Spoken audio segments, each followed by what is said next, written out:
देखिए, कोई भी हो, आतंकवादी आतंकवादी है। हमने हर मर्तबा हर आतंकवाद का, हर आतंकवादी का हमेशा खंडन किया था, करते हैं, करते रहेंगे। और मेरा यही मानना है कि आतंकवादी जो होता है उसका कोई धर्म नहीं होता, उसको किसी धर्म जाति के साथ नहीं जोड़ना चाहिए। उनका मकसद एक ही होता है, दहशतगर्द फैलाना। उनका इंटेंशन, जो इरादे होते हैं, उसके मकसद में उसको कामयाब होना है, उनको दहशतगर्द फैला के। अब धर्म से क्यों जोड़ना? अब जो नथुराम गोडसे, जिसने महात्मा गांधी का कत्ल कर दिया, आरएसएस की विचारधारा से जो प्रभावित था, वो तो देश का सबसे पहला आतंकवादी था। उसके कौन सी जाति थी? ये इंदिरा गांधी को जिन लोगों ने मार दिया वो कौन थे? राजीव गांधी को जो मार दिया वो कौन थे? अब आप साध्वी प्रज्ञा सिंह ठाकुर कौन है? कर्नल पुरोहित कौन थे? तो ऐसे अगर आप धर्म जाति से जोड़ोगे तो बहुत लंबी फहरिस्त, बहुत लंबी लिस्ट है।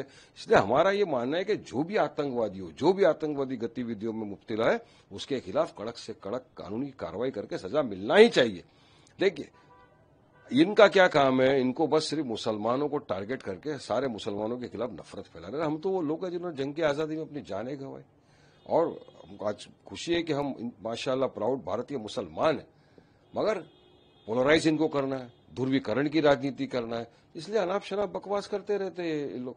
ये देश की सेकुलरिज्म के लिए, देश की डेमोक्रेसी के लिए, संविधान के लिए सही नहीं है इस तरह की बयानबाजी करना और एक ही समुदाय के तमाम लोगों को टारगेट करना। जब आपने देखा पहलगाम हुआ, तमाम भारतीयों ने एक साथ कांधे से कांधा मिलाकर, हिंदू मुस्लिम सिख ईसाई, सबने कहा जो भी सरकार निर्णय लेगी आतंकवाद के खिलाफ करना, हम साथ खड़े थे। हम पूरे, हमारे जो मिलिट्री है, हमारी पूरी आर्मी के साथ हम कांधे से कांधा मिलाकर खड़े थे।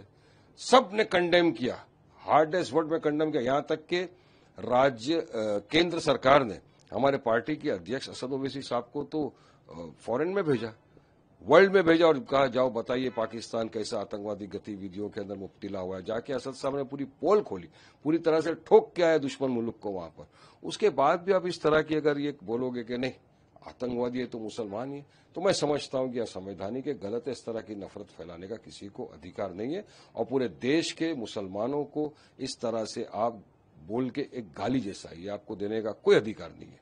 देखिए, संविधान का आर्टिकल 25 है ना, इजाजत देता है सबको राइट टू प्रैक्टिस रिलीजन का। अभी हमारे हिंदू भाई, हमने देखा एयरपोर्ट पे गरबा खेल रहे हैं, ट्रेन में भजन पढ़ रहे हैं, हम तो कभी ऑब्जेक्शन नहीं लेते। हम तो बोलते ठीक है, करिए साहब, सेक्युलरिज्म है, मोहब्बत है, सब करिए, सबको अपना अपना रिलीजन प्रैक्टिस करने का अधिकार है। लेकिन वहीं पर अगर कोई मुसलमान, अगर नमाज का वक्त हो गया और 2 मिनट उसने कहीं नमाज पढ़ लिया, तो बस पहाड़ टूट जाते हैं। बस ये ऐसा क्यों? क्या ये गलत है ना? इक्वालिटी होना चाहिए सबको, सबको सबके रिलीजन का सम्मान करना चाहिए। तो क्या क्या पहाड़ टूट पड़ा? अगर किसी ने 2 मिनट वहां पर नमाज पढ़ ली तो किसकी आस्था को ठेस पहुंच गई? किसके दिल को आहट हो गया? किसी को नहीं। मगर इनको मुद्दा चाहिए किसी भी तरह मुसलमानों के खिलाफ अनाप शनाप बकवास करने का, इसलिए इस तरह के लोग बात करते हैं। देखिए साहब, संविधान का आर्टिकल 25 हर इंसान को अपना अपना रिलीजन प्रैक्टिस करने की इजाजत देता है, फ्रीडम टू प्रैक्टिस रिलीजन। आप किसी के ऊपर कोई भी रिलीजन थोप नहीं सकते। वंदे मातरम आप पढ़िए, हम वंदे मातरम का सम्मान करते हैं। हम हर कास्ट क्रीड रिलीजन का सम्मान करते हैं, किसी के अगेंस्ट हम नहीं बोलते। आपको पढ़ना है आप पढ़िए, लेकिन आप ये बोलोगे कि नहीं तुमको भी पढ़ना है, मैंडेटरी करना है, तो असंवैधानिक है। सुप्रीम कोर्ट का विजय इमैनुअल केस का जजमेंट आप पढ़िए पहले, उसमें साफ तौर से लिखा है। उसमें तो यहां तक कहा है कि नेशनल एंथम जो है वो भी अगर आप नहीं खड़े रहिए, लेकिन हम तो नेशनल एंथम खुशी के साथ दिलो जान से मोहब्बत से पढ़ते हैं ना। और ये नेशनल सॉन्ग है, ये कंपलसरी नहीं है, मैंडेटरी नहीं कर सकते आप इसको, असंवैधानिक है। क्योंकि इसमें मेरा ऐसा मानना है कि कुछ ऐसे अल्फाज है जो मुसलमानों की धार्मिक भावनाओं को ठेस पहुंचा सकते हैं, मुस्लिम धर्म में अलाउड नहीं है।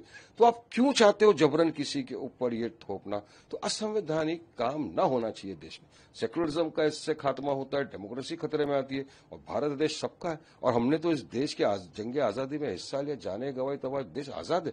और हम प्राउड इंडियन मुस्लिम बोलते हैं अपने आप को। मगर बीजेपी को और उनके जो नफरती मुख्यमंत्री है, इनको अनाप शराब बकवास करने की आदत। संविधान की शपथ लेके मुख्यमंत्री बने, संविधान का अपमान करते हैं रोज। सुप्रीम कोर्ट के न्यायाधीश ने कहा, चीफ जस्टिस ने कहा कि आप बुलडोजर नहीं चला सकते ड्यू प्रोसेस लॉ फॉलो किए बिना, मगर वो चला रहे। उनकी यही ठोक दाग वाला पॉलिसी, मट्टी में मिलाएंगे, मूल्य कट मूल्य, ये तमाम चीजें एक मुख्यमंत्री को शोभा नहीं देता। और अब इस तरह की बात करके सिर्फ एक ही काम कर रहे, ध्रुवीकरण की राजनीति, पोलराइज पोलराइजेशन की राजनीति करना चाह रहे हो और नफरत फैलाने वाली बात कर रहे हैं। तो ये सही नहीं है, डेमोक्रेसी के लिए असंवैधानिक चीज है। अभी ये तो तय करना पड़ेगा उनको कि किसको ज्वाइन करा रहे हैं, कि कौन ज्वाइन कर रहा है, कौन ज्वाइन नहीं कर रहा है, वो तो अपनी अपनी मर्जी। लेकिन वो आरएसएस तो वही है ना, ये जिसकी मोहन भागवत बात करे, जो 52 साल तक हमारे तिरंगे का अपमान किया। 52 साल तक तो इनके लिए तिरंगा हमारा अक्षुगुण था, इनके लिए तो शुगुन था भगवा कलर। ये वो ऑर्गेनाइजेशन है जिस पर बैन लगाया गया था। जब बैन हटाया तो शर्तें रखी गई थी कि आप किसी भी इस तरह की पॉलिटिकल इसमें हिस्सा नहीं लेंगे या इस तरह गतिविधियां नहीं करेंगे। यही आज तक अनरजिस्टर्ड है, रजिस्टर्ड भी नहीं है। फंडिंग कहां से आती है ये भी किसी को नहीं पता है। तो ये वो आरएसएस है जिससे प्रभावित होकर नाथूराम गोडसे ने महात्मा गांधी जी का कत्ल कर दिया था। अब वो आरएसएस की बात नहीं करो तो अच्छा, आप जिसको ज्वाइन करने करे, हमको क्या लेना देना है। हम तो संविधान को मानते, ये तो संविधान को नहीं मानते ना। तो ये बोलने दो। देखिए, हम तो हमारी पार्टी के लिए गए थे, मजलिस इत्तेहादुल मुस्लिमीन, हमारे कैंडिडेट्स वहां खड़े थे और हमने असद ओवैसी साहब ने, पूरी मजलिस की हमारी टीम विभिन्न राज्यों से आई थी, सबने हमने प्रचार में हिस्सा लिया। और यकीन मानिए, हमने इतनी सारी सभाएं की, इतने लोग आते थे, मोहब्बतें दिखाते थे। हमारी सभाओं में कोई भी 1 रुपया लिए भी ना आता था, कोई भी पेड नहीं था। और मोहब्बत से हमने जो रैलियां भी निकाली, वैसे मोटरसाइकिल रैली हो, रोड शो, उसमें भी लोगों ने अपने दिल से, अपने तन मन धन लगाकर आए और ये मोहब्बत का इजहार पेश किया कि हम मजलिस के साथ हैं, असद ओवैसी साहब की क़यादत को कबूल कर रहे हैं और हम इंशाल्लाह मजलिस को वोट देंगे। तो ये जो भीड़ भाड़ ये सब दिख रहा है, लोगों की मोहब्बत जो दिख रही है, इससे मेरे को एक चीज कन्फर्म है और इंशाल्लाह अल्लाह पे यकीन है कि इस मर्तबा ये भीड़ वोट में तब्दील होगी, हमारे उम्मीदवारों को वोट देगी और जहां जहां भी मजलिस इत्तेहादुल मुस्लिमीन के उम्मीदवार खड़े हुए हैं उनको भारी अक्सरियत के साथ जिताकर ये अवाम बिहार की असेंबली में भेजेगी और असेंबली में जाकर ये हक, इंसाफ, न्याय की बात करेंगे, विकास की बात करेंगे, वहां पर जो करप्शन चल रहा है उसको खत्म करने का काम करेंगे। यही है बिहार का सेकेंड फेज का चुनाव।